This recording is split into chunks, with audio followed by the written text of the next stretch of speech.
on this komputer. Oke, assalamualaikum warahmatullahi wabarakatuh. Waalaikumsalam warahmatullahi wabarakatuh. Alhamdulillah rabbil alamin. Asyhadu an la ilaha illallah wa asyhadu anna Muhammadan abduhu wa rasuluh. Allahumma shalli wa sallim ala Muhammad wa ala alihi washabihi wa barik wa sallim ajmain amma ba'du. Rabbi zidni ilman warzuqni fahman amin amin ya rabbal alamin. Teman-teman semuanya, hari ini kita hadir bareng Ustadz Didi, ngaji lagi, belajar, melanjutkan kajian kata malaikat dari kajian sebelumnya yang sudah dibahas, yaitu malaikat Jibril dan malaikat Mikail ya. Mikail ya. Mikail. Jadi malaikat Jibril itu tugasnya untuk menerobos ruang atau bisa menembus seperti itu, bisa menembus langit 1 sampai langit ke-7 dan bisa menyampaikan wahyu ya kalau di selama yang kita tahu. Dan malaikat Mikail itu beliau bertugas membagi rezeki. Nah, seperti itu. Dari kata kajian hurufnya yang lebih simpelnya, mim itu sesuatu, kaf dan lam itu maknanya kul, atau kul itu makan ya, atau tiap-tiap sesuatu. Jadi beliau bertugas membagikan tiap-tiap sesuatu kepada makhluknya Allah. Nah, hari ini kita akan belajar kajian malaikat apa Pak Didi? Raqib Atid nih. Raqib Atid dan Munkar Nakir. Munkar dan Nakir. Oke. Untuk mempersingkat waktu dan tempat kita persilakan ke Ustadz Didi. Enggak Ustadz Didi. Assalamualaikum wabarakatuh. Waalaikumsalam warahmatullahi wabarakatuh. Alhamdulillahillazi lahu ma fis samawati wa ma fil ardi wa akhirah wa huwa lakimul qadir. Asyhadu an la ilaha illallah wahdahu la syarikalah wa asyhadu anna Muhammadan abduhu wa rasuluh. Terima kasih kepada teman-teman yang telah meluangkan waktunya malam ini. Malam ini kita minggu kemarin membahas utusan Allah yang lainnya, yaitu dalam hal ini yang berjenis malaikat. Minggu kemarin kita telah bahas malaikat Jibril dan Mikail. Malam ini kita akan bahas malaikat Raqib dan setelah itu kita bahas juga Munkar dan Nakir. Karena kedua malaikat ini saling berhubungan dan serah terima data begitu cepat sehingga apa yang ditulis Raqib dan Atid akan ditindaklanjuti oleh Munkar dan Nakir. Lanjut oleh Munkar dan Nakir akan diserah terimakan kepada malaikat nanti di padang mahsyar. Begitu seterusnya. Kita langsung kepada poin-poin yang pertama.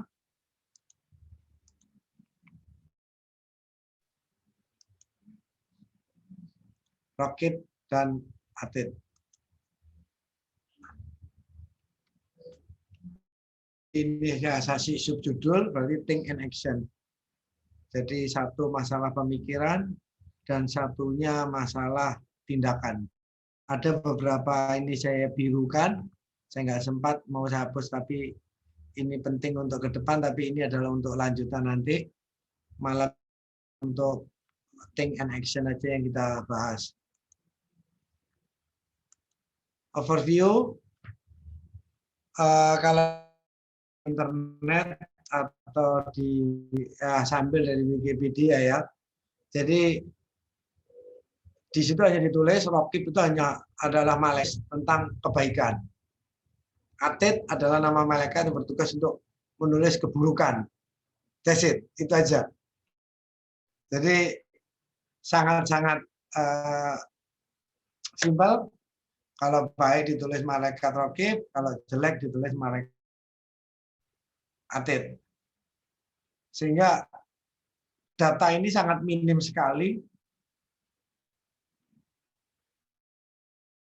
Oh ya, hanya seperti ini ya. Seperti pokoknya kalau kita berbuat baik, itu urusan malaikat Raqib. Lalu kalau kita berbuat buruk, itu akan dicatat malaikat Atid. Begitu saja. Tetapi bagaimana mensiasati apa yang mereka kerjakan, bagaimana kita bertindak, mana hal itu bisa tercatat, itu sebenarnya yang harus kita ketahui sehingga segala tindak tanduk kita dan bagaimana siasati hal itu sehingga hal itu bisa menyelamatkan kita baik nanti di alam kubur maupun di akhirat.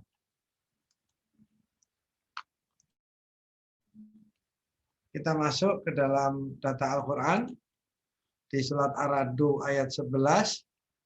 Bagi manusia ada malaikat yang mengikuti bergiliran di muka dan di belakang dan mereka menjaga atas perintah Allah. Ini sudah berarti sudah memang Al-Quran bahwa ada yang malaikat yang mengikuti kita di sekeliling kita dan mereka berlaku seperti karena mereka memang telah mendapat tugas dari Allah, jadi mereka melaksanakan tugasnya. Nah, job description yang kita pelajari. Jadi ini harus kita imani karena Al-Quran telah mengatakannya benar adanya bahwa ada malaikat yang ada di sekeliling kita. Sekarang kita makna huruf dari kata raqib dan atid. Raqib dan atid. Di Al-Quran surat Qaf ayat 17, ketika dua orang malaikat mencatat amal perbuatannya, seorang duduk di sebelah kanan, duduk sebelah kiri. Ini hanya menguatkan kita bahwa ayat yang tadi bahwa ada malaikat di sekeliling kita, ternyata ada dua yang spesifik. Duduk di sebelah kanan dan duduk sebelah kiri. Jadi sebenarnya kita telah dipepet oleh dua, dan kita menyadari harusnya keberadaan mereka di kanan kiri kita.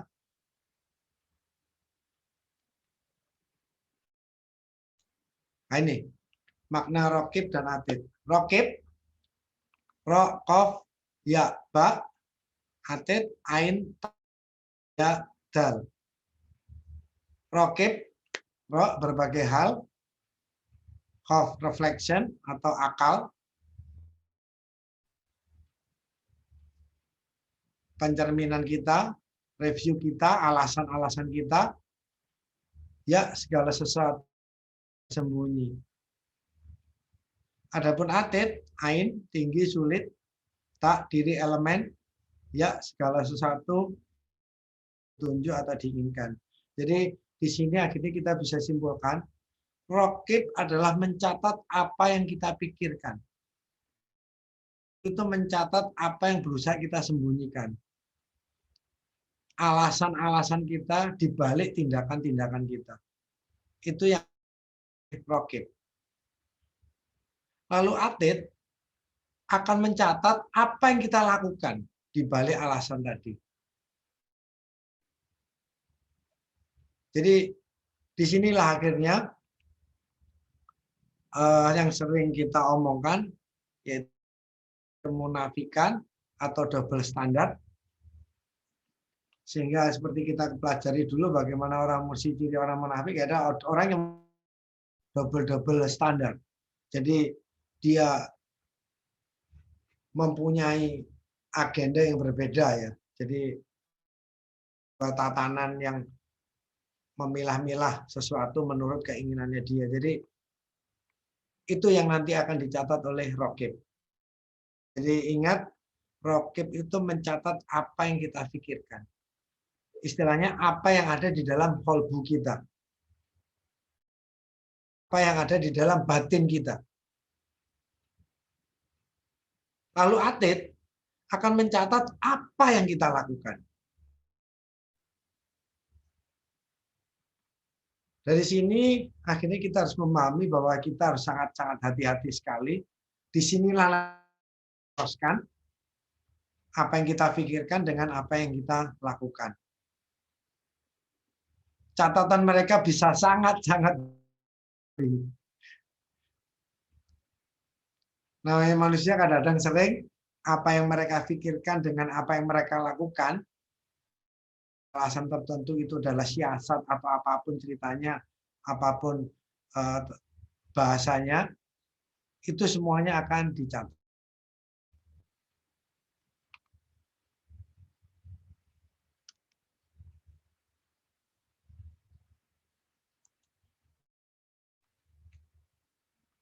Nah ini di Qaf di surah 1, akhirnya saya masukkan, dan datanglah tiap-tiap diri dia.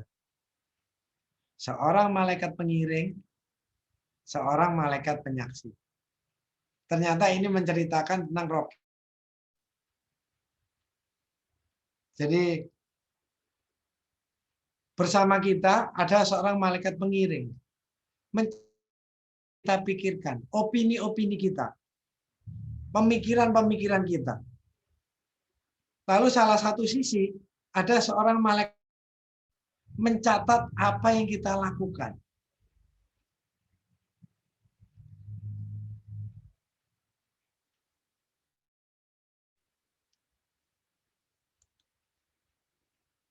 Lalu setelah kita catatan-catatan ini akan diserah terimakan kepada Munkar dan Nakir. Di surat Qaf ayat 23, dan yang menyertai dia berkata, inilah yang tersedia pada sisiku.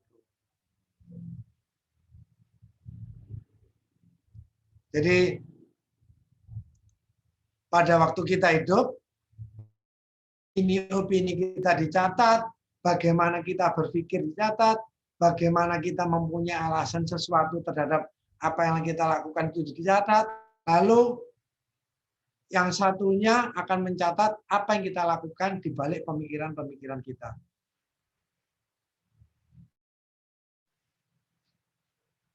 Jadi tindakan kita akan di cross check dengan batin dan qalbu kita.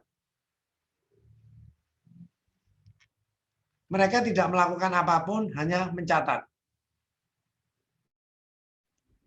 Lalu catatan itu akan diserah terimakan kepada Munkar dan Nakir.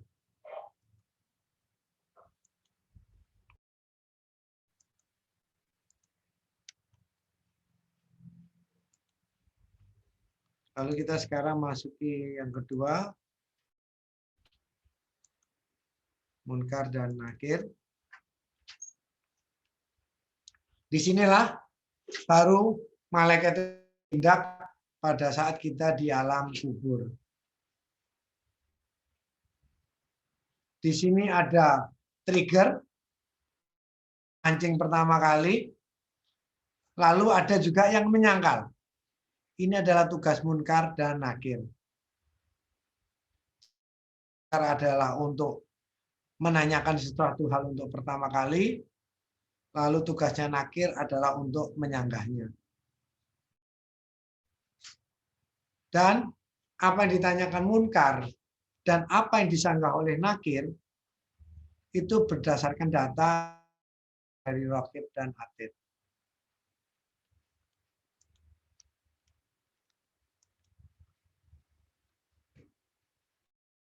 Secara umum, data masalah Munkar dan Nakir dalam Wikipedia, tugas dua malaikat ini adalah menanyakan keyakinan dari orang yang telah mati di alam barzakh.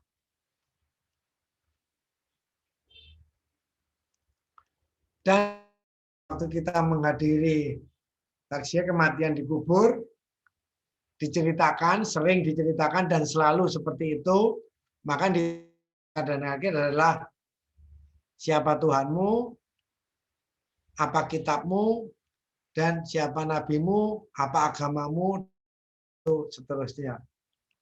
Barang siapa yang lulus pertanyaan itu, maka dia akan bebas. Ternyata hal ini, setelah saya cross-check dengan ayat, salah satu ayat di Al-Quran, agak sedikit berbeda. Mengerikan.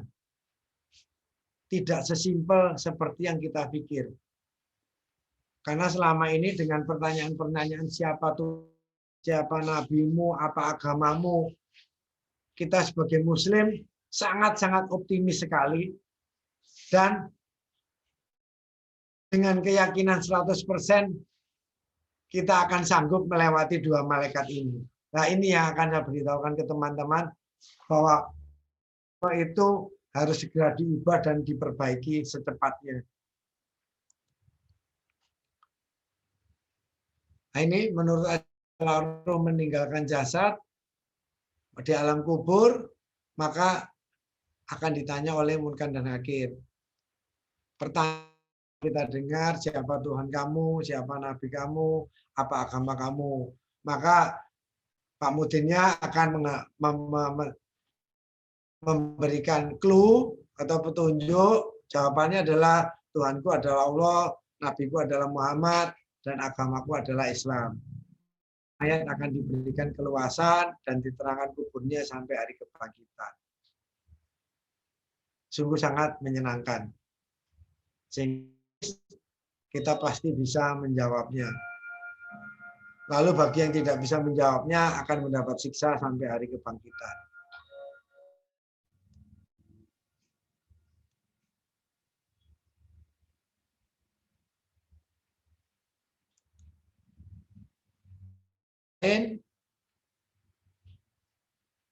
Tapi ini juga jarang sekali, mari kita lewati saja. Nah, ini juga ada beberapa keterangan yang lain.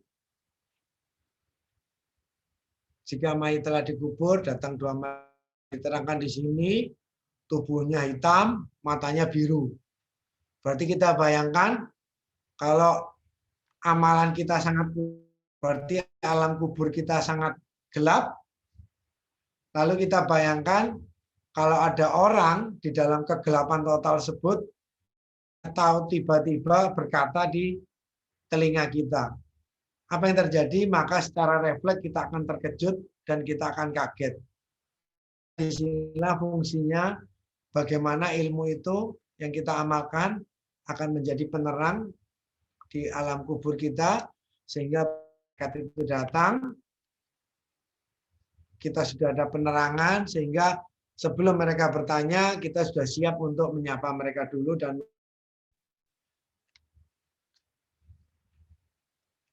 kita balik, dan mereka bertanya kepada mayit, apa yang kamu dulu katakan tentang yang dimaksud adalah Rasulullah.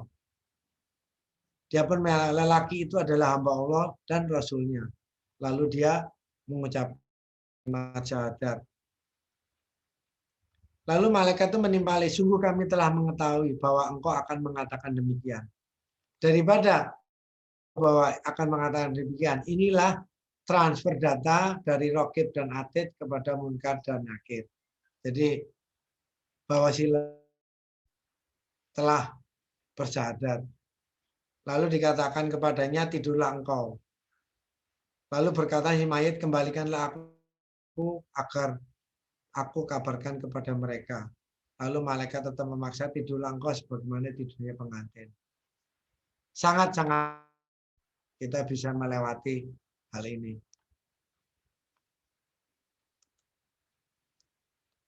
Tetapi bagi munafik menjadi ternyata dia tidak mengetahui sesuatu. Sehingga akhirnya dikatakan kepada malaikat kepada bumi, maka himpitlah dia. Itu cerita yang sering kita dengar. Lalu bagaimana sebenarnya Munkar dan Nakir kita bahas berdasarkan huruf yang menyusun nama-nama mereka. Munkar adalah sebagai trigger, jadi pemicu pertama untuk pertanyaan, dan Nakir adalah sebagai penyanggah jawaban-jawaban yang telah yang akan diberikan oleh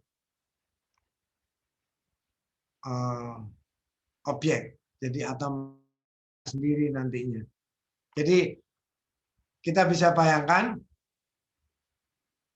Munkar menanyakan sesuatu, menjawabnya, lalu si Nakir akan menyanggah setiap jawaban yang kita berikan. Ada apa yang dicatat oleh Raqib dan Atid. Ini sangat sungguh mengerikan. Sehingga jika sanggahan ini tidak berhenti, yang kita berikan kamuflase atau sedikit munafik atau berbeda dengan tindakan yang kita lakukan, maka gantinya. Dan kehidupan kita di alam kubur adalah seperti teror. Kita akan menjawab, tidak akan pernah berhenti. Dan itu akan menjadikan kita seperti mimpi buruk yang berkelanjutan. Jadi kita bahas hurufnya. Munkar. Sebenarnya munkar nakir ini berasal dari satu akar. Tetapi di sini ada perbedaan harokat. Kalau munkar, mun, kaf, dan ro. Kalau nakir, dia akan langsung diteruskan. Jadi munkar sesuatu ketentuan, sesuatu nun ketentuan, dari. Karena di sini ada sukun. Ditujukan kepada sifat properti berbagai hal. Mungkin teman-teman agak bingung, saya terangkan pada screen berikutnya. Lalu nakir. Nakir adalah ketentuan, kaf ditujukan kepada sifat atau properti, ya segala sesuatu, ro sama berbagai hal. Nakir ketentuan dari yang Nah ini mungkin teman-teman baru mungkin agak lebih mudah mencerna. Jadi munkar adalah menanyakan sesuatu berdasarkan persepsi pelaku.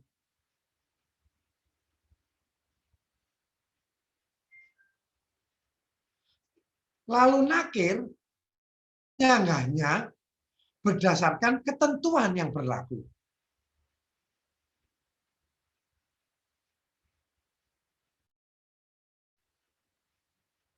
Bisa dimengerti atau masih agak bingung? Jadi munkar, misalkan kita mayatnya, kita melakukan sesuatu hal. Munkar menanyakan sesuatu berdasarkan apa yang kita yakini. Lalu nakir akan menyanggahnya berdasarkan aturan yang telah ditetapkan oleh Allah.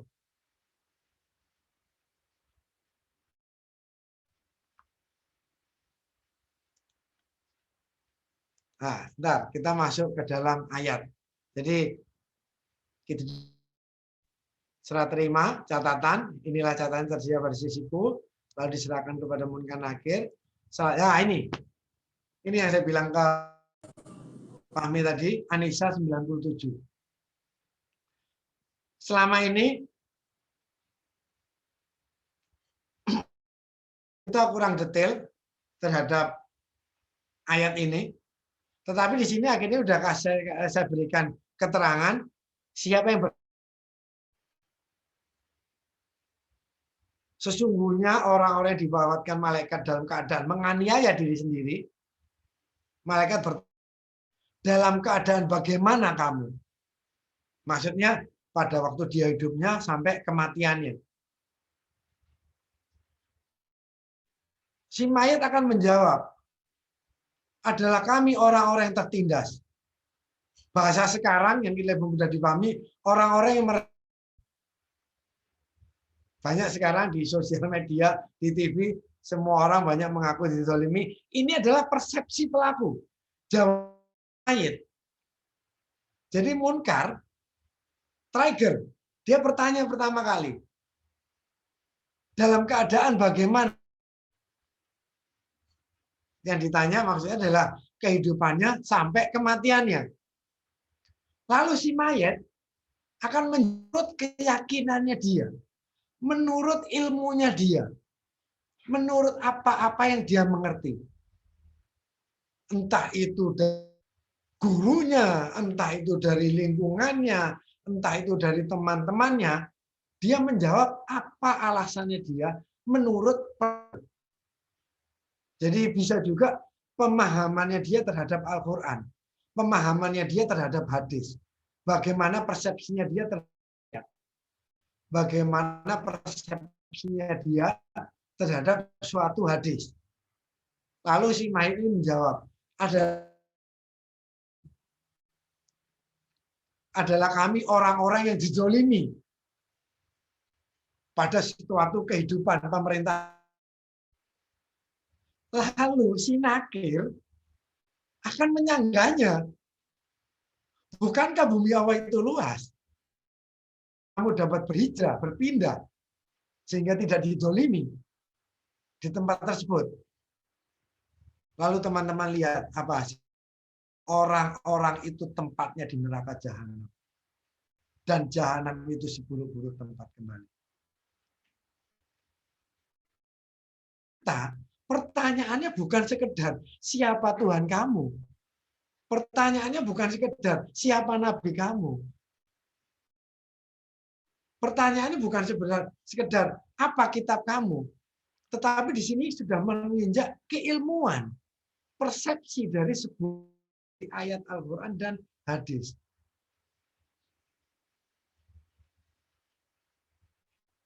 Ini ternyata yang cukup mengerikan. Jadi apapun tindakan kita yang kita ambil saat ini akan dikontra, akan diadu, akan di cross check dengan Al-Quran yang lainnya. Aturan-aturan Allah yang lainnya. Alasan kita tidak akan sekedar kita ngomong langsung. Dan di ayat ini diterangkan apakah dia muslim atau non-muslim. Berarti ini juga bisa terhadap diri kita. Nah, lalu dari ayat ini saya coba simulasikan, saya buat contoh kasus dengan Allah yang lainnya yang sering atau sering kita lihat di media sosial atau di televisi. Lalu kita kembalikan kepada ayat ini. Lalu bagaimana nasib dari pengebom bunuh diri? Alasan persepsi sendiri. Bahwa dengan mereka ngebom, mereka merasa mati syahid. Bagaimana dikonsep dengan ayat-ayat Allah bahwa membunuh sesuatu yang tidak bersalah itu sama dengan membunuh manusia seluruhnya. Lalu bagaimana di-cross kamu berbuat kerusakan di muka bumi? Nah, disinilah kehati-hatian kita. Bahwa sesuatu tindakan tidak bisa kita bypass dengan satu alasan lalu kita menyatakan diri kita selamat. Kepandaian kita dalam mempersepsikan suatu ayat, ilmu kita dalam mempersepsikan suatu itu benar-benar membantu kita untuk menyelamatkan diri kita.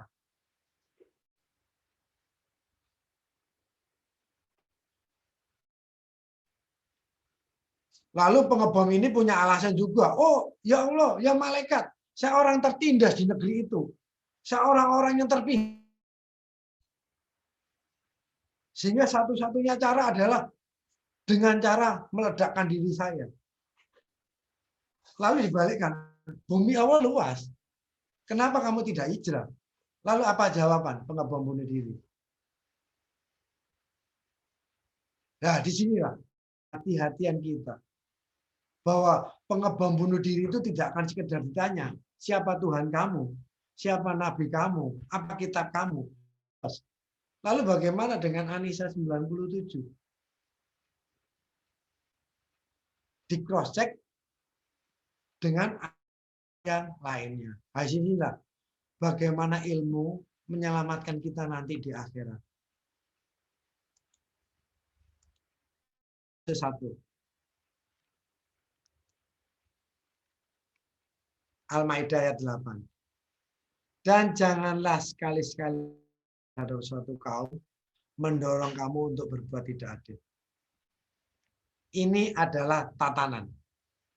Ini adalah. Lalu bagaimana persepsi seseorang dengan kebencian mereka terhadap agama yang mereka anut. Pada waktu dulu kita sering lihat ini.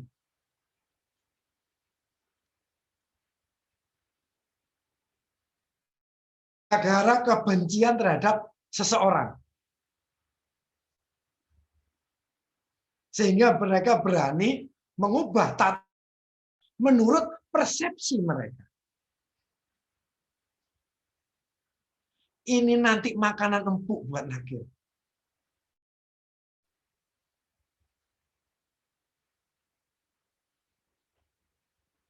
Dan kalau tidak bisa menyelesaikan pertanyaan ini akan menjadikan mimpi buruk mereka di alam kubur.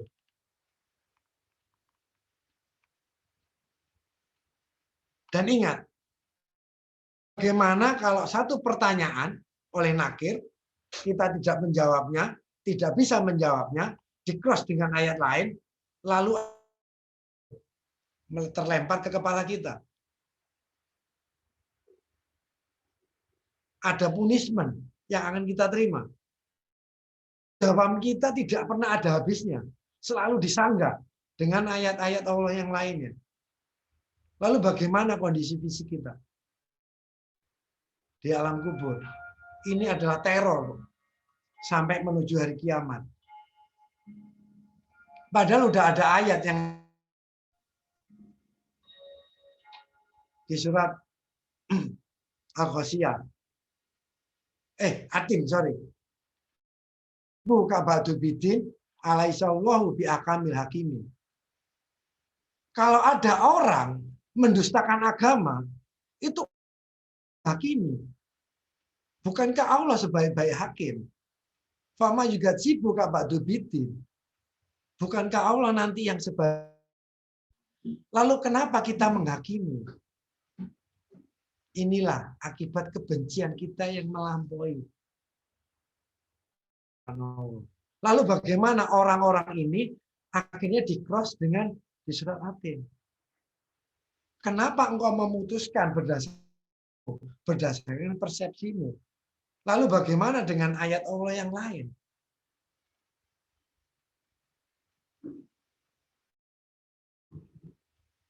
Orang-orang itu tempatnya di mana? Nah, disinilah yang kita takutkan.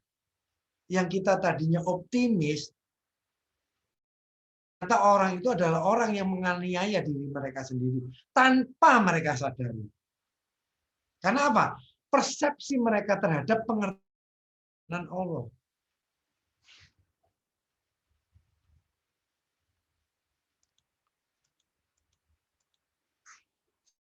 Bagaimana orang ini tidak mempersolatkan saudara-saudara muslim yang lainnya hanya gara-gara perbedaan misalnya kebencian terhadap seseorang. Lalu pelaku ini di-cross-check dengan surat Atin ayat 7 dan ayat 8. Kenapa kamu putuskan? Bukankah Allah yang sebaik-baik memberi keputusan? Selesai urusan.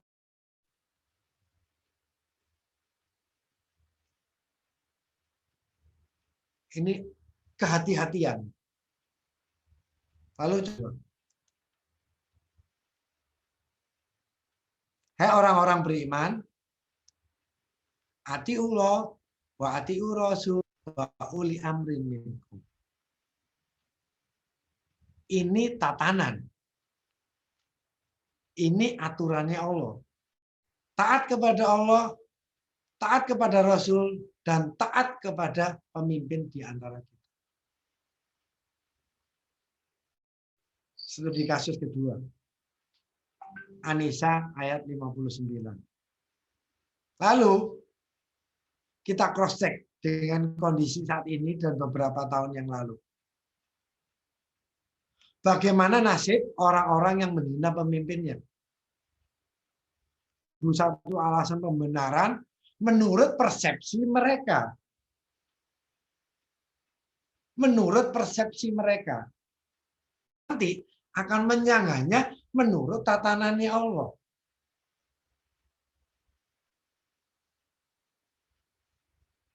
Apa? Dibawa oleh utusannya. Janganlah mencela pemerintah. Barang siapa menghina sultan atau penguasa di bumi, maka Allah akan menghina. Lalu ada hadis lagi. Kalau kita mempunyai seorang pemimpin kita pilih, walaupun dia seorang budak sekalipun, kita tetap mendengar dan taat.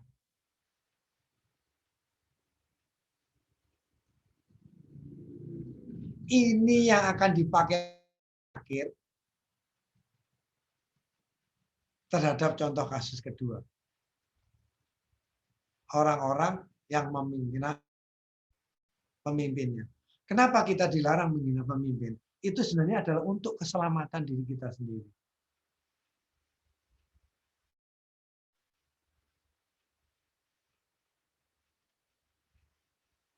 Jadi, kenapa hal ini? Saya ingin teman-teman, apapun tindakan yang kita ambil, kita harus ekstra hati-hati. Karena nanti kita sendiri yang harus bertanggung jawab terhadap apa yang telah kita lakukan. Kita tidak bisa nakir. Oh, ini gara-gara teman saya. Oh, ini adalah gara-gara ustadz saya. Oh, ini adalah gara-gara orang tua saya. Tidak bisa. Nah, akan menerima jawaban semacam itu.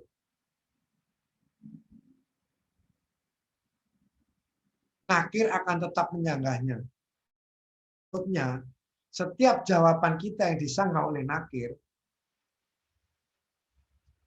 akan diberi satu pukulan atau sebuah punishment atau sebuah hukuman. Ini sangat-sangat buruk sekali.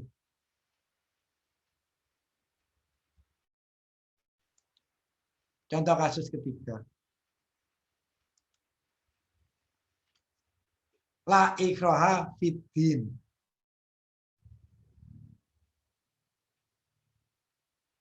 Tidak ada paksaan untuk memasuki agama. Ini tatanannya Allah. Disinilah seninya dakwah dunia Islam. Kita dilarang memaksa. Berarti apa yang harus kita lakukan?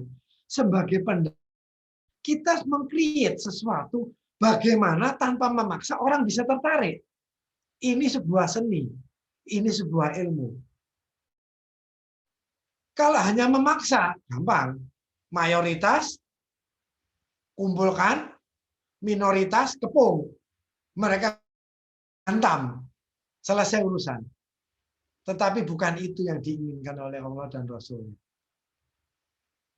Bagaimana bagaimana kita menggunakan akhlak kita untuk memberikan contoh kepada orang lain agar sehingga tanpa dipaksa pun mereka akan mengikuti dengan sendirinya. Ini tatan. Lalu bagaimana persepsi dari saudara-saudara kita yang memaksakan aturannya Allah kepada salah satu contohnya yang masih hangat kemarin. Atau contoh yang dulu pada waktu Orde Baru. Orde Baru orang nggak boleh pakai jilbab. Ini memaksa. Orang mempunyai keyakinan dilarang memakai sesuatu. Tetapi ternyata zaman berubah. Begitu diperbolehkan ternyata kita memaksakan.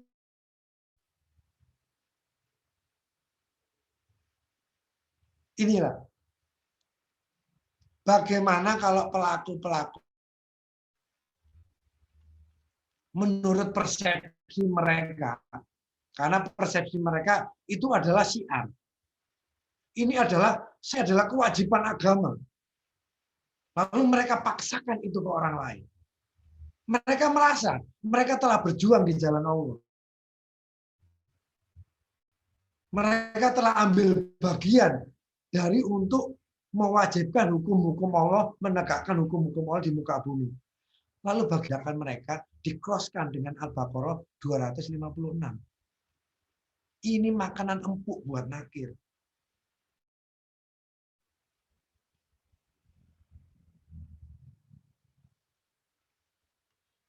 Apa yang kita jawab, apa yang orang-orang ini jawaban ke nakir, akan dibantai oleh nakir. Disinilah kehati-hatian kita. Inilah seni dalam melaksanakan perintah-perintah Allah. Dan inilah yang langgar. Padahal ketentuan ini sudah sangat jelas. Tidak ada paksaan dalam din. Malah yang lebih aneh lagi, siswi non-muslim dipaksa pakai jilbab. Ini sangat-sangat. Makanya kita paham akhirnya. Bagaimana yang keilmuannya sangat tinggi. Dia tidak akan memaksa. Bahkan itu anaknya dia sendiri. Karena Quraisy paham banget bahwa tidak ada sama sekali, tidak ada paksaan dalam beragama. Semua orang harus disiar dengan sesuatu kesenangan. Sehingga mereka akan masuk ke Islam dengan kesukaan, bukan karena paksaan. Dan inilah juga bagaimana kita nanti seni dalam berdakwah terhadap keluarga kita. Anak kita mau melaksanakan hukum-hukum Allah tanpa paksaan. Bagaimana anak-anak kita, istri kita, aturan-aturan Allah dengan senang hati.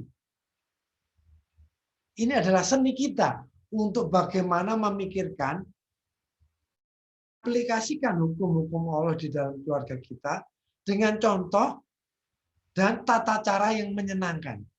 Sehingga anak dan istri kita mau mengikuti kita dengan senang hati tanpa ada beban sama sekali. Saya punya contoh pada waktu saya akui pada waktu di SMA saya bukan anak yang baik-baik, tetapi saya memperhatikan sesuatu. Bagi saya di rumah dia begitu taatnya, terutama dalam hal sholat. Akhirnya saya tahu, ternyata kalau dia nggak sholat, pukulan ayahnya menantinya dia. Tetapi teman-teman tahu apa yang terjadi di luar. Dia tidak lebih baik daripada saya. Disinilah makna dari tidak ada paksaan dalam din. Sehingga jika seseorang masuk ke dalam Islam dengan suka hati, dia akan melakukan dimanapun. Tidak ada keterpaksaan.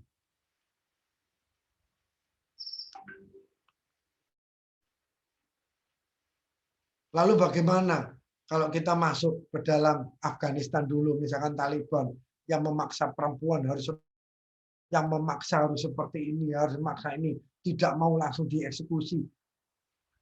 Inilah kepandaian dalam menggoyahkan kita terhadap ayat-ayat Allah. Jadi kita harus berhati-hati. Padahal di dalam surat Al-Ghasyiyah, fadzakir inama anta lasta alaihim bimusaitir.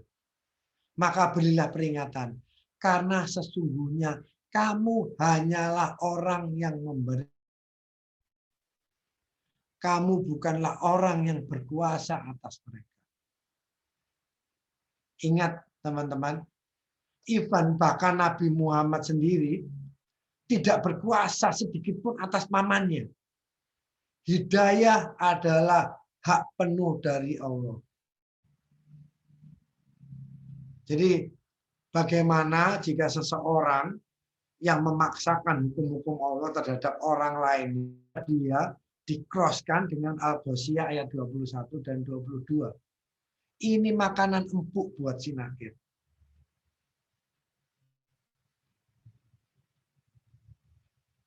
Jadi sekarang kembali ke kita, apakah kita menginginkan apa yang kita lakukan di dunia ini dibantai oleh munkar dan nakir, atau kita bisa bersinergi? Ternyata itu tergantung bagaimana pemahaman kita terhadap suatu ayat, bagaimana kita membimbing kita memahami terhadap sesuatu hadis, lalu dengan pemahaman itu kita bisa lakukan sesuai dengan apa Rasulullah, itulah yang bisa membuat negosiasi kita dengan munkar nakir menjadi begitu lembut.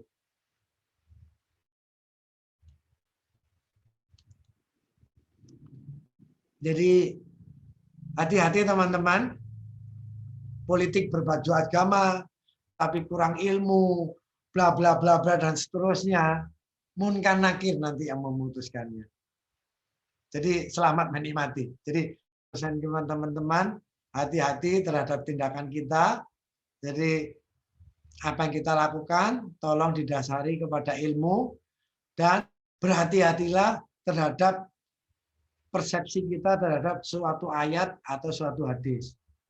Tolong pelajari benar-benar suatu ayat, dari benar-benar suatu hadis, cross-check dengan beberapa orang, pelajari bagaimana Rasulullah melakukan suatu ayat, bertindak terhadap hadis-hadisnya, baru kita lakukan sesuai contoh begitu. Dengan cara seperti itu, itulah alasan kita nanti kepada si nakir. Sehingga kalau kita sudah berkaca kepada Rasulullah, maka si nakir tidak akan bisa bertindak apa. Dan ingat, teror tidak akan berhenti di situ.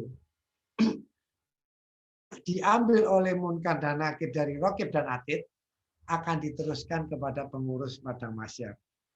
Dan cerita akan berlanjut. Sehingga teman-teman bisa bayangkan, dengan satu kesalahan kita persepsi terhadap suatu ayat, sehingga kita salah melakukan sesuatu, setannya tidak akan pernah ada habisnya. Dan itu akan menjadikan kita mimpi buruk. Sehingga alam kubur itu akan menjadi, kenapa sempit? Karena teror pertanyaan dari nakir yang tidak bisa kita jawab.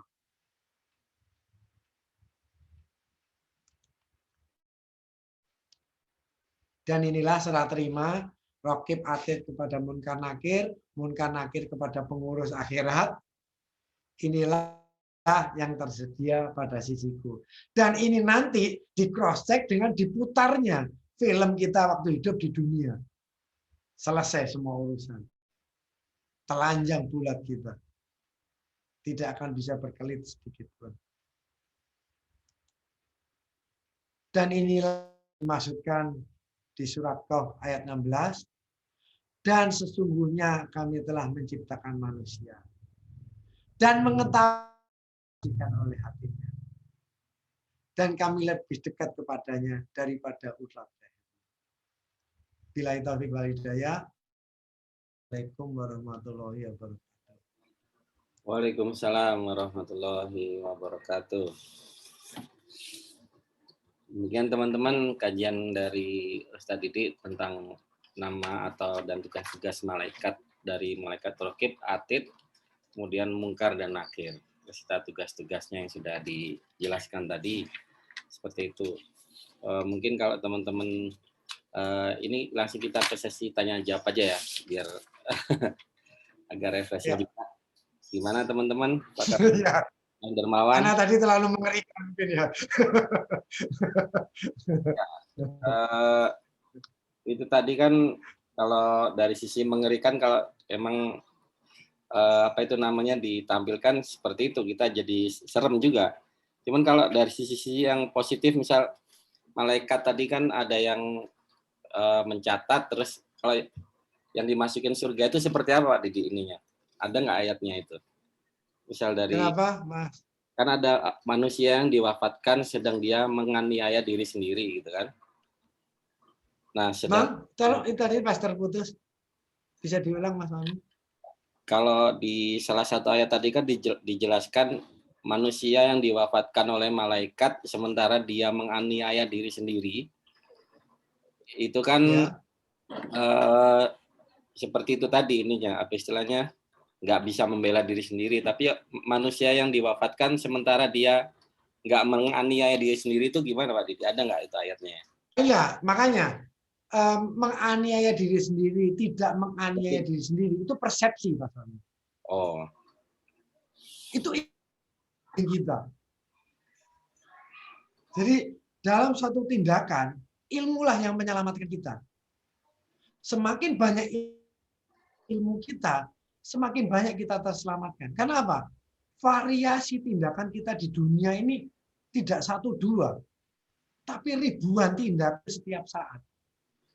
Dan ini nanti ada hubungan dengan ihdinas shiratal mustaqim. Bagaimana cara kerja takdir Allah. Detik, dalam setiap jam, kita harus mengambil kesimpulan ataupun dasar-dasar karena kita harus melakukan sesuatu. Kita diam pun itu dianggap melakukan sesuatu. Dan ini ilmu yang akan membimbing kita. Jadi adalah persepsi Al-Quran orang-orang yang menganiaya diri sendiri. Tetapi orang yang menganiaya diri sendiri tadi, menurut dia orang yang selamat, kenyataannya dia punya alasan yang sangat valid. Saya adalah orang yang teraniaya.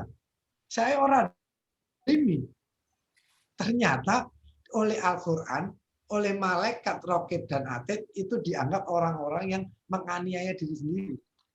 Sama dengan orang yang, misalkan kita contoh yang gampang, pengebom bunuh diri. Mereka merasa mereka jihad.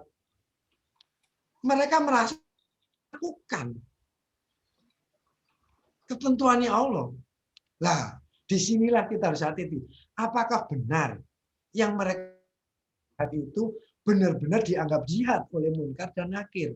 Ini yang harus kita hati-hati. Yang tadinya kita optimis, kita berjuang di jalan Allah, ternyata oleh munkar dan nakir itu dianggap menganiaya diri sendiri. Ini masalah persepsi, masalah. Sehingga apa? Disinilah persepsi kita yang didasari oleh akan di-cross dengan ketentuannya Allah. Apakah kesimpulan yang kita ambil dalam sama dengan apa yang telah ditentukan oleh Allah? Ini yang sangat berbahaya, Mas Fahmi. Jadi kita tidak bisa ya baru yakin lalu kita hantam langsung. Tidak bisa. Ini harus kita pelajari dulu. Bagaimana hubungannya dengan ayat Allah yang lain? Bagaimana hubungannya dengan hadis-hadis Rasulullah? Lalu bagaimana dengan cara Rasulullah melakukan ayat tersebut? Setelah kita paham, kita lakukan. Tidak bisa kita baru satu ayat lalu, tapi inilah problematik. Kita harus paham, iblis tidak diam. Ya. Iblis bukan pengangguran. Jadi mereka akan selalu cari celah. Orang yang sama dengan sopir yang selalu menginjak rem. Orang yang semangat dalam beragama seperti orang sopir yang selalu menginjak gas, lupa untuk menginjak rem. Sehingga apa yang terjadi? Karena semangatnya dia menabrak rambu-rambu. Tetapi bagi orang yang malas dalam beragama, iblis akan menggiring mereka seperti supir yang menginjak rem mobil terus. Dia tidak akan kemana-mana. Dan dia tidak akan pernah mencapai apapun. Apa yang paling baik? Dicontohkan Rasulullah. Urusan pertengahan. Jalan kosong, kita injak gas. Jalan ramai, kita injak rem. Dan ini ilmu.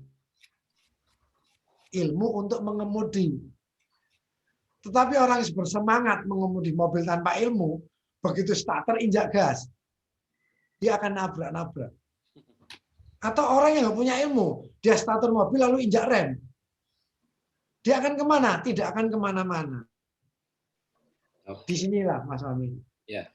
Kenapa perbedaan ahli ilmu dengan ahli ibadah adalah seperti paling rendah di antara umat. Inilah perbedaan ilmu. Dan ilmu itu yang menyelamatkan kita di hadapan munkar dan nakir. Dan event-event selanjutnya. Jadi seperti itu, Mas Fahmi. Jadi ini masalah persepsi. Ya. Oke, teman-teman, kalau ada pertanyaan monggo. Mas Rifadi. Jadi jangan pernah merasa yakin terhadap apa yang kita yakini. Harus selalu di cross check.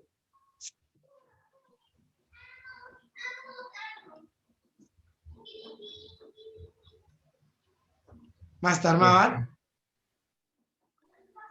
agak sedikit termangu-mangu.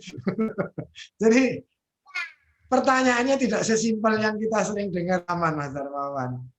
siapa Tuhan kamu, siapa nabi kamu, apa kitab kamu. Tidak sesimpel itu.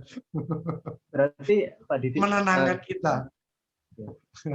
Mas Rifani. oh ya. Berarti Pak Didik variasi amal dan tindakan kita di dunia ini kan banyak.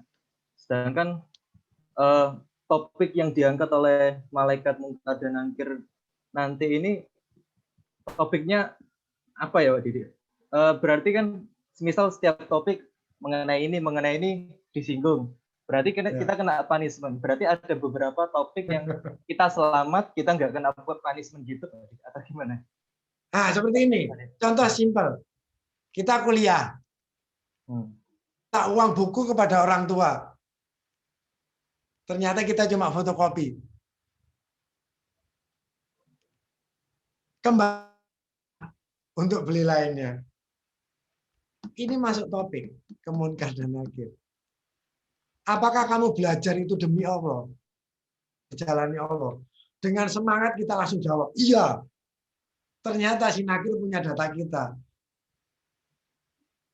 Lalu bagaimana saat uang kuliahmu buat seperti ini? Lalu bagaimana pada saat kamu kuliah pas ngantuk, pas seperti ini?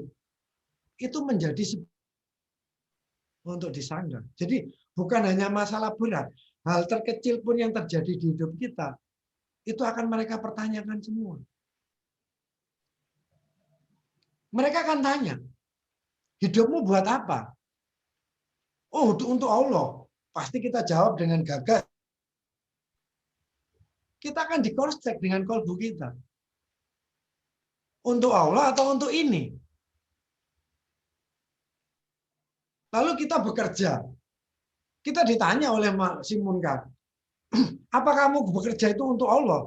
Apakah pekerjaanmu untuk ibadah? Dia jawab, iya, semuanya untuk ibadah kepada Allah. Si Nakir akan membantahnya. Apakah kamu kerja bukan karena gaji? Apakah kamu bekerja bukan karena uang? Apa jawaban kita jawab?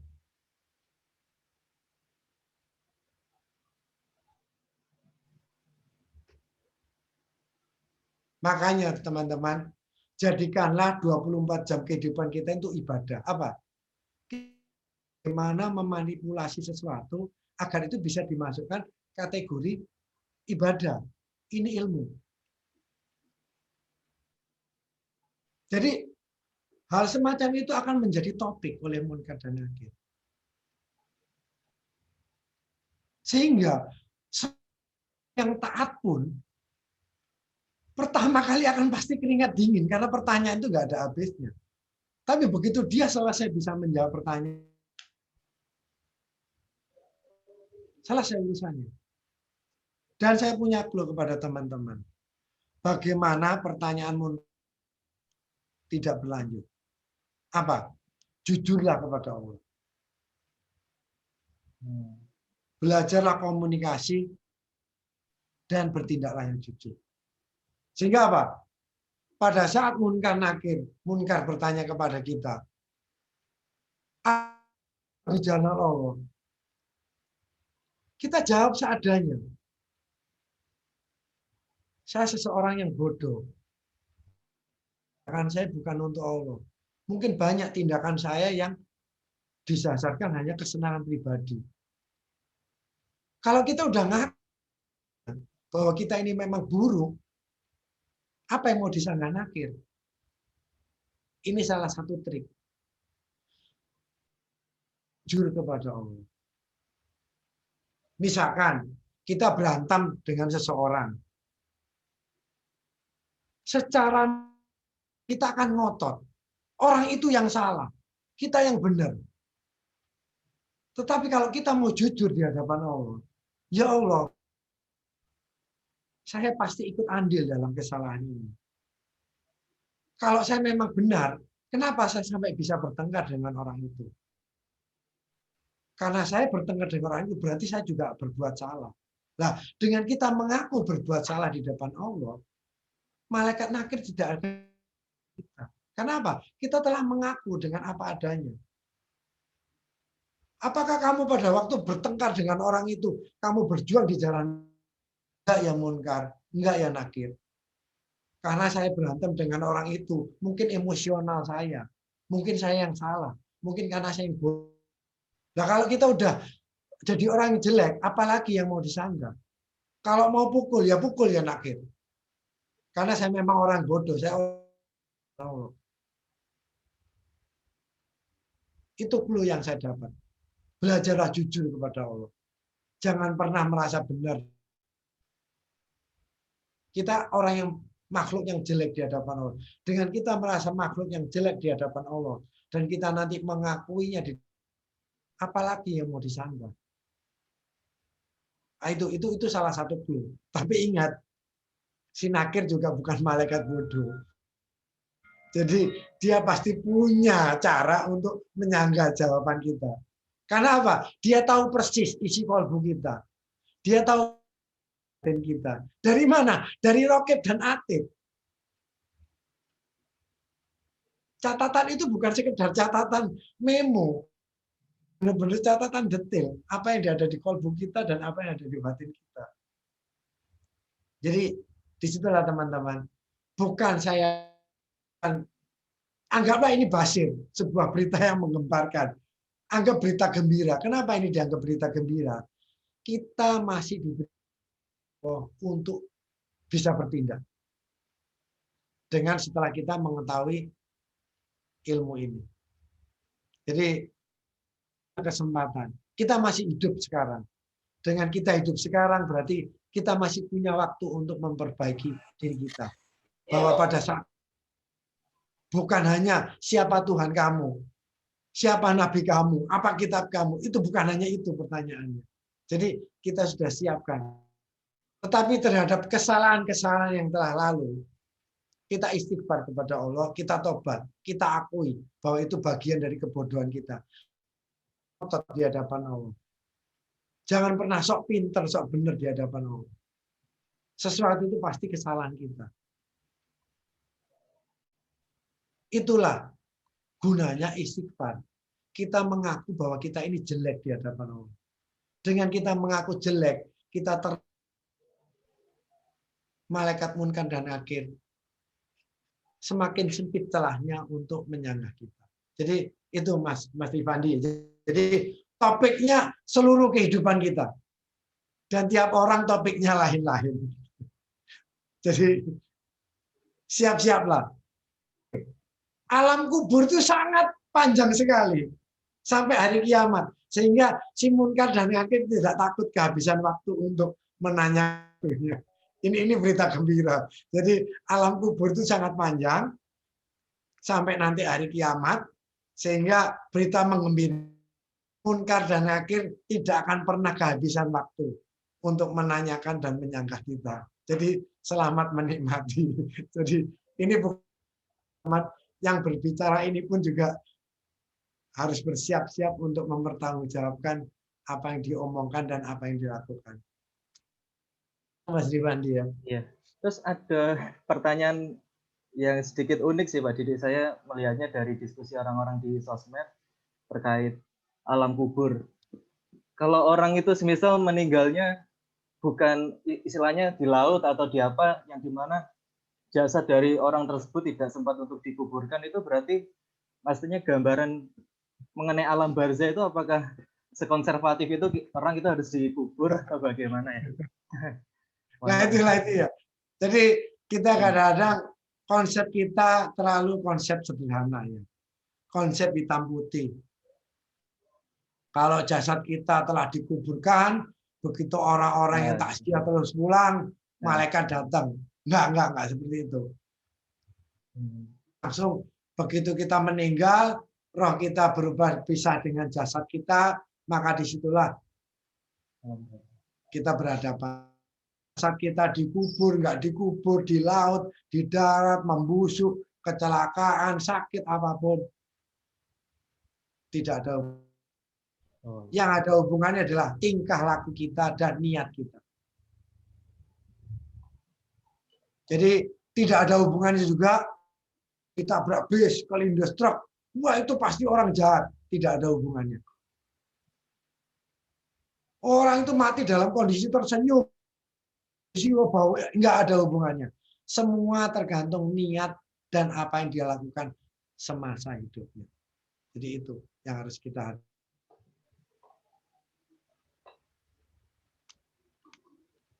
Baik.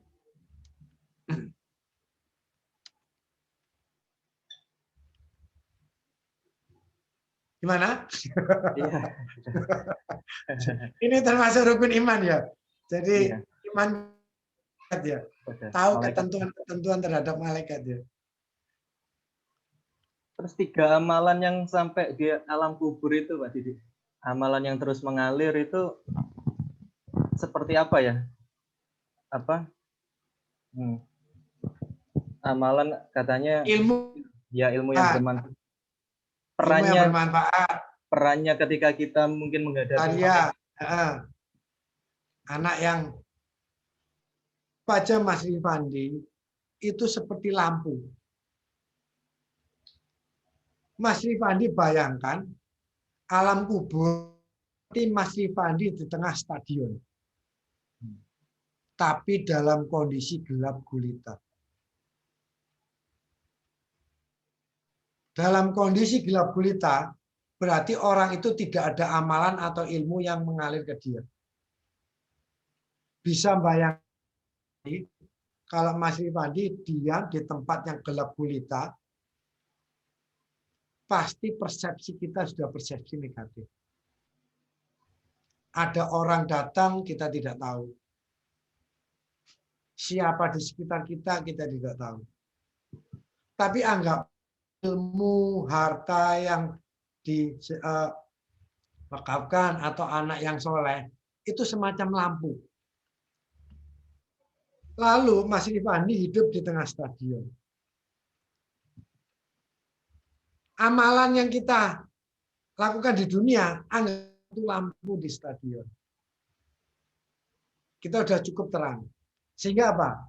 Siapapun yang masuk ke stadion, kita bisa melihat, oh ini malaikat datang. Assalamualaikum ya Munkar. Assalamualaikum ya Nakir. Karena ada lampu. Mas Rifandi bayangkan kita hidup stadion tanpa ada lampu. Munkar Nakir datang tanpa kita ketahui. Tahu-tahu bertanya langsung di sebelah telinga. Mau nggak mau kita pasti kaget. Itulah kalau di alam kubur kita tanpa ada amalan. Amal yang mengalir. Setelah kita meninggal, ternyata amalan itu selalu berkembang. Ilmu kita bermanfaat untuk orang. Harta yang diwakafkan ternyata bergulir, barokah. Anak yang soleh karena dari orang tuanya mendoakan. Sehingga apa? Ilmu lampu di stadion yang selalu bertambah. Yang tadinya cuma 1 lampu. Karena amalan mengalir menjadi 2 lampu. Lalu mengalir lagi menjadi 3 lampu. 4 lampu, 5 lampu, 6 lampu. Sehingga persis seperti lampu pada waktu kita lihat sepak bola. Stadion seperti siang hari. Sehingga apa yang terjadi? Alam kubur kita terang benderang. Bayangkan seperti itu, Mas Stefan. Jadi ilmu yang bermanfaat menambah harta yang kita wakafkan di jalan Allah menjadi lampu tambahan kita terus mengalir. Jadi walaupun kita meninggal, lampu itu selalu bertambah menurut aliran yang kita telah tanam. Lalu anak yang soleh meninggal. Ternyata anak selalu berbuat baik karena bimbingan orang tua. Otomatis orang tua akan mendapatkan pahala. Anggap aja lampu itu selalu bertambah. Lalu Mas Rifandi bayangkan kita di alam kubur dengan lampu stadion seperti sepak bola. Kan hidup kita di alam kubur. Jadi semacam itu Mas Rifandi, 3 amalan yang tidak akan pernah putus. Itu bisa berlaku sebaliknya nggih Pak Didi? Ya, kalau kita punya amalan yang maksiat, lalu kita mati dalam membawa banyak, pada waktu meninggal, lampu stadion. Tetapi karena amalan kita ternyata dilakukan orang itu untuk maksiat, lampu kita putus satu persatu. Ternyata apa? Semakin lama alam kubur kita semakin gelap.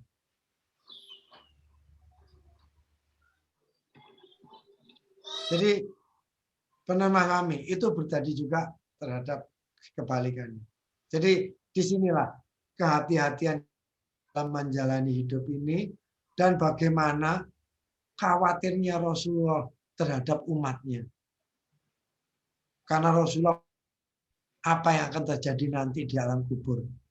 Dan seperti yang saya katakan tadi, berita gembiranya, malaikat munkar dan nakir tidak akan waktu untuk bertanya kepada kita.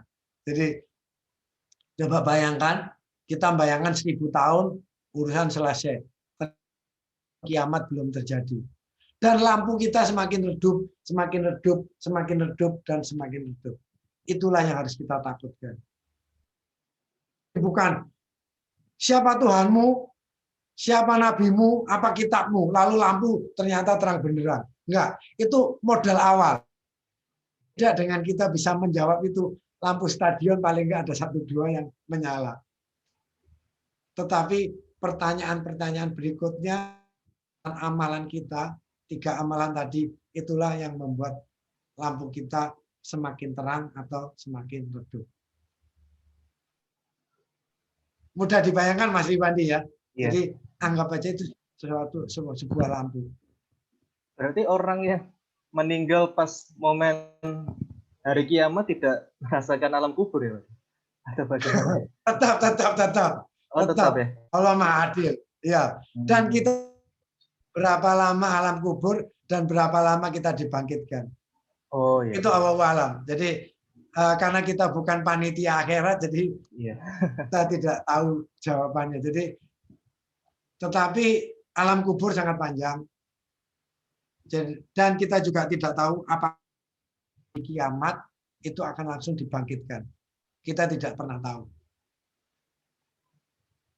Jadi kalau itu dianggap berarti juga merasakan alam kubur.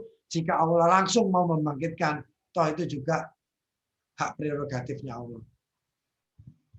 Ingat Mas Rifandi, kehidupan di akhir zaman itu bukan kehidupan yang mudah.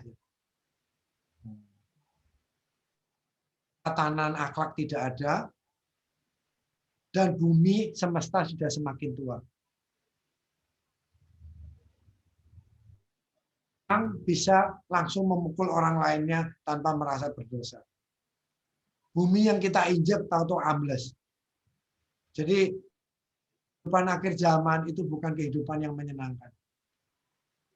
Karena tatanan akhlak sudah tidak ada dan bumi semesta ini sudah, sehingga apapun bisa terjadi sewaktu-waktu, tidak seperti saat ini.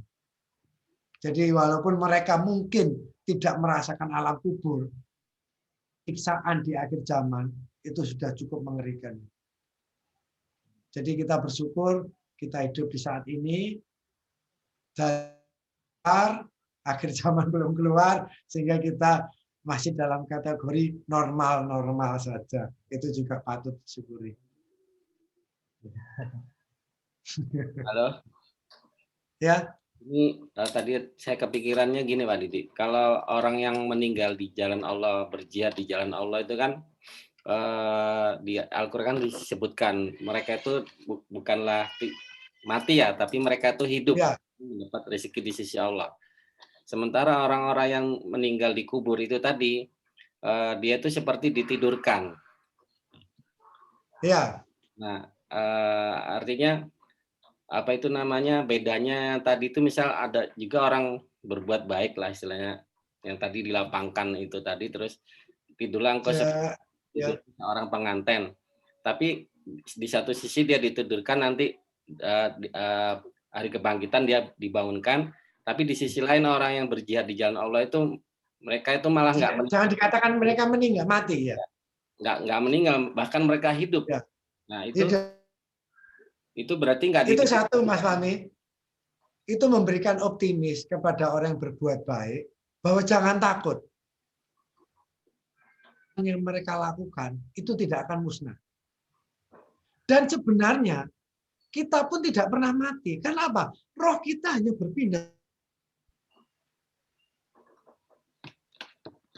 Maut, mayit, kalau kita artikan sesuatu, waktu, diri. Jadi yang namanya maut itu waktunya sudah habis. Time out itu namanya maut. Kenapa waktunya udah habis? Waktunya kita pindah dari dunia ke alam kubur. Tadinya kita ke alam dunia. Apakah itu dikatakan hidup? Tidak juga. Pindah. Jadi sebuah kalimat optimis dari Allah bahwa orang yang berjihad di jalan Allah itu tidak mati. Apa yang mereka perjuangkan nanti itu bisa dirasakan selamanya. Itu sebuah kiasannya, jangan takut berjuang di jalan Allah. Itu tidak akan mati. Tapi orang di jalan Allah pun juga harus paham, mereka tidak mati, mereka merasakan apa yang mereka perbuat. Tetapi tangan di sini adalah orang-orang yang berjihad. Karena apa? Optimisme buat mereka. Bahwa kalau mereka pun sampai terbunuh di jalan Allah, apa yang dilihat kita, darah berceceran atau mati di atas gunung gara-gara dia menanam reboisasi agar tidak terjadi longsor. Mungkin mayat mereka mengenaskan, tetapi mereka sebenarnya tidak mengenaskan semacam itu. Disitulah mereka hidup. Tetapi dikubur pun mereka ditidurkan secara cantik. Jadi itu adalah sebuah amsal ya. Jangan takut kepada teman-teman. Berbuat baiklah, even walaupun menanam sebiji kurma ya, istilahnya Rasulullah di situ ya. Akan mati, kita ini hidup. Dan memang secara kenyataan mati itu, maut itu hanya bermakna habisnya waktu. Sebenarnya kita ini nggak kemana-mana, kita cuma pindah dimensi, pindah tempat ya. Tadinya dari alam roh kita masuk ke alam kandungan. Itu apa? Hidup? Enggak juga sebenarnya. Dari alam kandungan kita masuk ke alam dunia. Apakah itu dikatakan hidup? Iya, relatif juga. Lalu dari alam dunia pindah ke alam kubur. Apakah dikatakan hidup? Bisa iya, bisa tidak. Orang bersebagian mati. Tapi ternyata kita masih hidup. Masih ditanya munkar dan nakir. Dari alam kubur, lalu kita masuk ke alam akhirat. Dari alam akhirat, kita masuk ke surga dan neraka. Selesai. Jadi, mati dan hidup itu istilahnya. Bahkan waktu, jadi seperti itu Mas Ami. Kenapa Mas Ami? Bahkan waktu Rasul Isra Mi'raj itu kan beliau naik ke langit 1, ketemu Nabi Isa dan segala macam. Ya, berarti masih hidup. Waktu Nabi Isa yang masih hidup terus langsung juga rohnya berada di langit 1 seperti itu Pak Didik. Jadi nggak di kuburnya lagi ya, nggak di makamnya lagi. Nggak ada. Jadi makanya nggak ada ceritanya terus bangkit lagi nakutin yang hidup ya. Itu nggak ada ceritanya. Orang mati itu mati. Kenapa mayat itu bisa bergerak? Mungkin suatu hal. Atau mungkin iblis atau jin yang menyalahgunakan. Kenapa kita harus takut?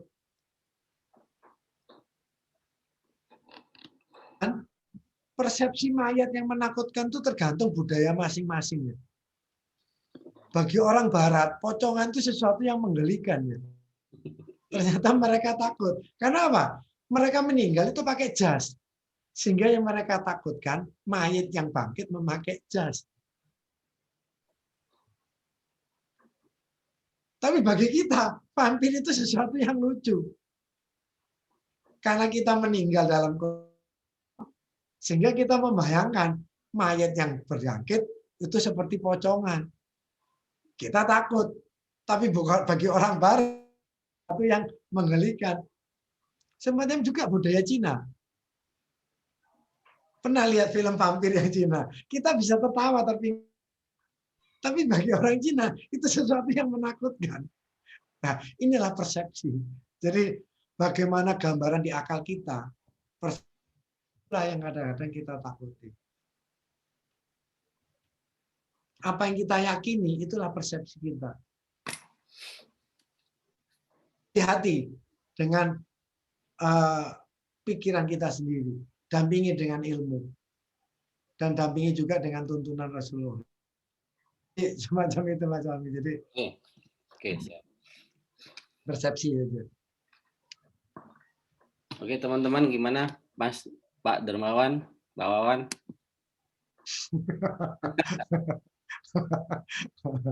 Masih ada waktu nih, ya ada yang mau ditanyakan. Mas Darmawan masih berpikir kira-kira apa nanti yang harus dijawab. Itu padahal itu masih fase kubur ya, Pak.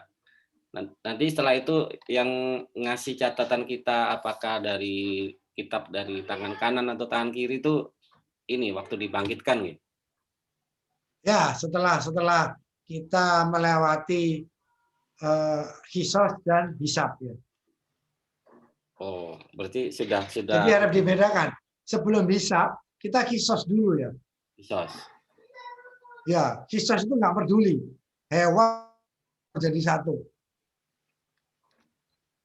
Yang tadinya kita nendang kambing, kambing ganti nendang kita. Kita nginjak semut, semut ganti nginjak kita.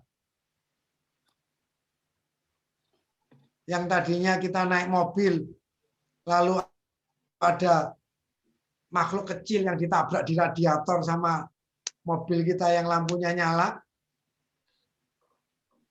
rayap kecil-kecil, kemudian sesuatu berjalan cepat lalu kita dihantamkan, tak selesai. Seperti itu. Pernah teman-teman sore habis hujan, lampu kita nyalakan, berapa banyak hewan yang kecil-kecil yang mati di radiator sama di lampu mobil. Itu nanti kisos. Tetapi itu bisa dihindari kalau kita sebelum berbuat sesuatu telah membaca. Berarti kita telah minta izin dulu kepada Allah sehingga makhluk Allah lainnya tidak bisa menuntut kita.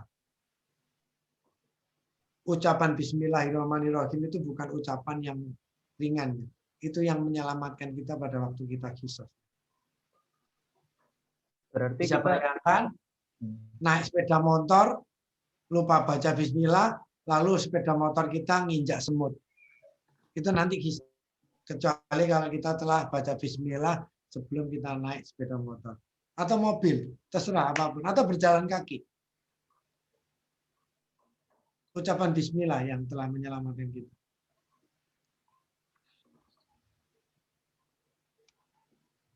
Setelah terminal kisah, akhir, ya.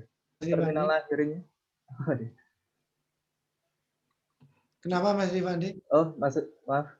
Berarti kita istilahnya kita berproses terus bahkan di alam setelah kita mati. Terminal akhirnya itu apa ya? Ya di surga dan neraka itu tadi ya. Ya, kita bertemu dan malaikat Ridwan, pilih salah satu. Di sana sudah tidak melalui proses-proses itu tadi lagi ya Pak. Kita tinggal menuai hasil. Ya, setelah kisos. Jadi langkah lucunya kalau ada orang berkata, oh dia hewan atau dia bukan orang muslim, lalu kita bisa bertindak sekenanya. Tidak bisa. Nanti setelah kisos baru kita nanti ada hisab. Hisab berarti film kita diputar ulang. Data-data dari Raqib dan Atid di cross check. Dari mana kita menghindar? Diputar ulang, catatannya Raqib dan Atid dibuka, lalu semuanya dihitung, baru seperti yang makan, apakah kita menerima catatan dari tangan kanan atau dari kiri, dari muka atau dari belakang. Baru kita ketemu nasib kita kemana? Ketemu malaikat Malik atau ketemu malaikat Ridwan. Harus kita sadari, pada waktu di padang mahsyar Allah bertindak sebagai Al-Malik. Rahman Ar-Rahim. Maliki Yaumiddin, berarti Allah bertindak sebagai Al-Malik. Atau sifat-sifat Al-Malik fatal. Karena Allah nanti bertindak 100 Al-Malik. Al-Malik adalah selalu menagih apa-apa yang dia punyai. Jadi apapun milik Allah yang telah kita pakai, apapun milik Allah yang telah kita akui, itu nanti minta semua pertanggungjawabannya. Jadi sifat seorang Al-Malik adalah mengambil dariku jika tidak aku berikan. Dan kita tahu bumi isinya ini milik Allah. Sehingga sungguh sangat kasihan orang yang menganggap bahwa sebagian dari ini adalah berarti dia telah menganggap dia telah berserikat kepada Allah. Ada juga orang yang perkataannya bagus. Harta ini milik siapa? Oh, ini titipannya Allah. Tetapi begitu titipan itu diambil ternyata dia stres dan stroke. Ucapannya dia menganggap itu titipannya Allah. Tetapi kalbunya menganggap itu miliknya dia. Karena dia telah kalbunya menganggap itu milik. Waktu Allah mengambilnya, dia tidak bisa terima. Lalu apa yang terjadi? Dia stres dan akhirnya stroke. Nah ini, rock ini. Lalu Munkar Nakir nanti menanyakannya juga. Topiknya apa? Harta kepemilikan. Munkar Nakir, si Munkar, harta yang kamu terima itu miliknya siapa? Wah, dengan gagahnya si mayat akan berkata, ini miliknya Allah. Baru menyangka. Kalau itu memang miliknya Allah, kenapa pada waktu Allah mengambil hartamu kamu stres? Kalau ini memang miliknya, apa pada waktu hambanya Allah mendekati meminta ke kamu, kamu tidak kasih? Kalau memang ini miliknya Allah, titipannya Allah, ini, kenapa kamu tidak ini? Kenapa kamu tidak ini? Dan jangan takut, Nakir tidak pernah kehabisan waktu. Gembiranya. Jadi kita bisa berkata, wah semua ini miliknya Allah, ini semua titipan Allah. Tetapi Raqib tahu apa yang ada di kalbu kita. Ternyata sikap wana duniaan. Mas Ifandi sering lihat bagaimana kalau orang kehilangan hartanya dia bisa begitu emosi. Bagaimana seseorang yang merasa ditipu belum merasa puas sebelum yang menipu dia sehancur lebur, itu dunia. Rasa memiliki itu ada. Dan kata memiliki itu dari kata malik. Dan Allah nanti akan menagih semua miliknya dia. Dan kita akan sangat marah. Yang kita punyai sampai disenggol oleh orang lain. Padahal mulut kita berkata itu titipan. Hati-hati, Allah bersikap Al-Malik pada waktu di pengadilan nanti. Maliki Yaumiddin.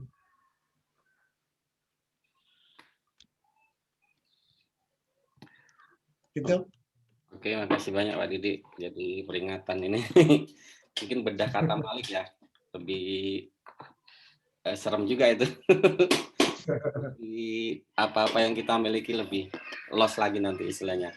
Kita ini dan lebih bertanggung jawab ya tentunya ya. Pada Mas Sarbesa itu alot banget. Maksudnya lama banget, berapa miliar manusia itu diproyektorin satu-satu, bahkan ada hadis yang menyatakan kita akan tenggelam dengan keringat kita sendiri itu bukan sesuatu yang mustahil katanya. Hal itu. Lalu Mas Ifandi bayangan aja orang mempertanggungjawabkan hidupnya dari detik demi detik. Oh. Lalu kita menunggu sampai nomor antrian kita masuk. Dan kita hitung, mulai Nabi Adam sampai nanti akhir kiamat, berapa miliar manusia.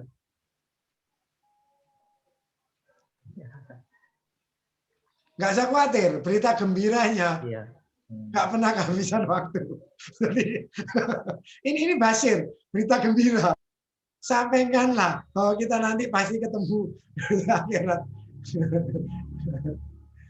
Kehidupan kita yang singkat di dunia ini menentukan nasib kita besok berarti nih. Harus cerdas berarti kita hidup di dunia. Wow. Iya. Iya, kalau ada yang hitung pakai hitungan akhirat tuh katanya 3 menit doang ya. Seperti 3 menit. Akhirat itu dari huruf kok ya. Iya. Iya. Dan Jadi semakin lambat semakin pelan. Waktunya bukan semakin cepat, tetapi semakin pelan. Tapi kayak Jadi, yang amalan masuk 3 amalan tadi itu Pak Didi, misal posisi kita, misal waktu itu kayak tadi itu masih di langit pertama, misal katakan kayak gitu, atau di surga tingkat paling bawah itu. Tapi dengan anak soleh tadi juga bisa ngangkat juga ya Pak tadi, dan amal-amal yang sudah dilakukan kayak tadi itu. Ilmu bermanfaat, amal soleh, amal jariah. Tapi semuanya dasarnya ilmu yang benar dulu ya. iya, semua ilmu. Untuk mendidik anak yang soleh itu butuh ilmu. Iya, ya. Bagaimana mencari harta yang bagus dan bagaimana untuk menafkahkan di jalan Allah itu juga ilmu. Lalu bagaimana untuk ilmu yang bermanfaat itu juga ilmu. Jadi fadilah ilmu lebih disukai Rasulullah ibadah.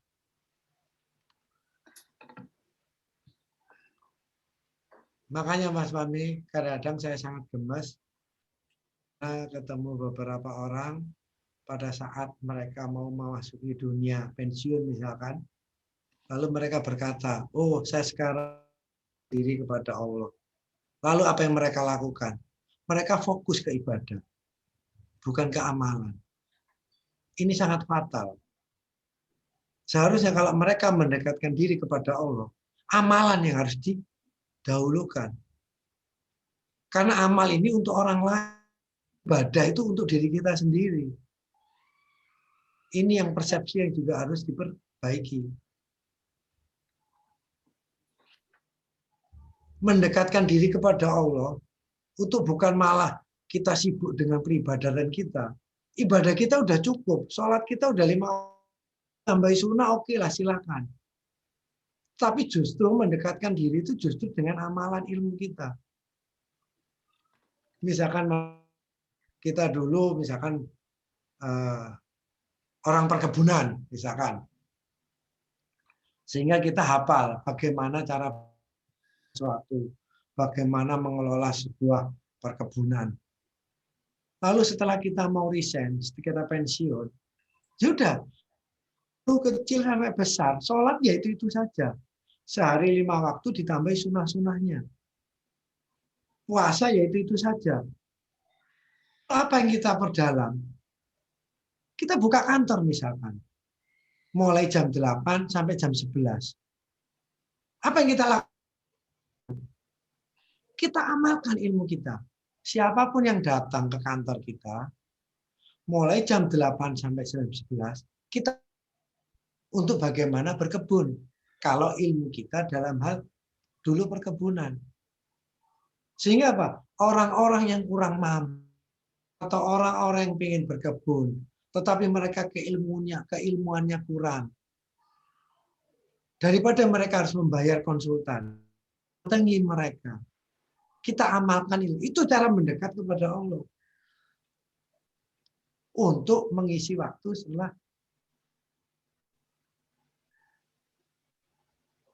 Jadi bukan malah sibuk dengan diri sendiri. Nah, ini persepsi ini. Hal ini pun yang sempat saya pikirkan. Saya dulu bukan orang yang baik-baik. Bayangkan 30 tahun, 45 tahun seseorang yang baik. Lalu saya sadar Rasulullah meninggal umur 60, misalnya 60. Jadi kalau kita berkaca kepada Rasulullah, 3/4 hidup saya telah saya lakukan dengan sesuatu yang nggak benar.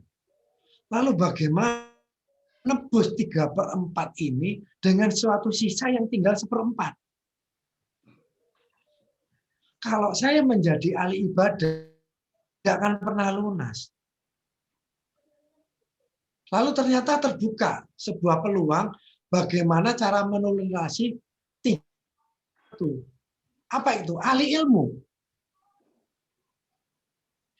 Nah, ternyata dengan ahli ilmu, jam pahala itu bisa kita pilih. Kita tidak bisa memilih. Oh, dengan ini pahala 100, dengan ini pahala 1000. Itu bisa menjadi.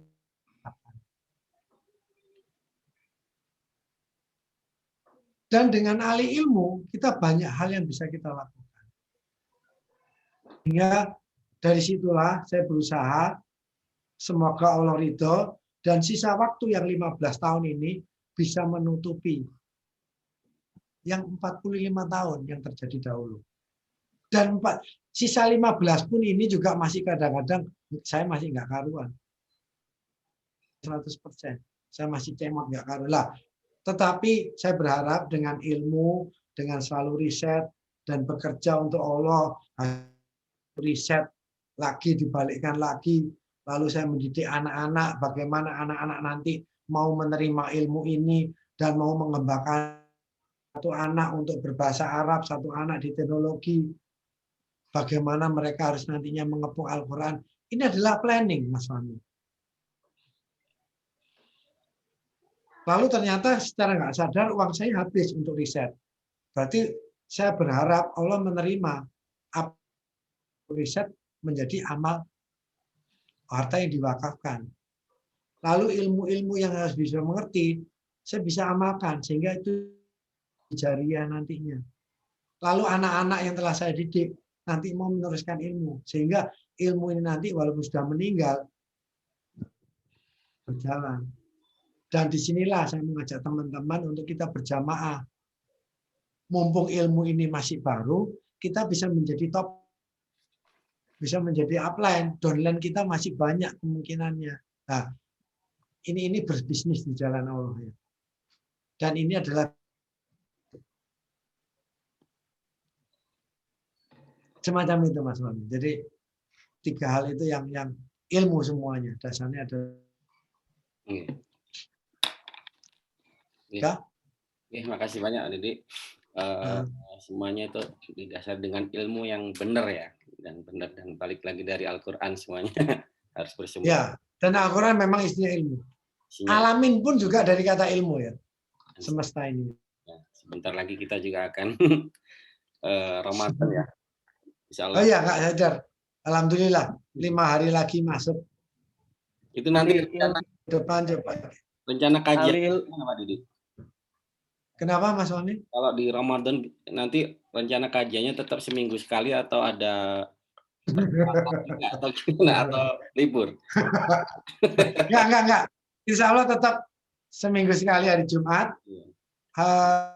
Minggu depan kalau teman-teman nggak keberatan, kita bahas kata Ramadan dan siam ya. Oh, siam. Siap. Lalu berikutnya kita coba review di dalam Ramadan apa saja yang telah kita bisa capai.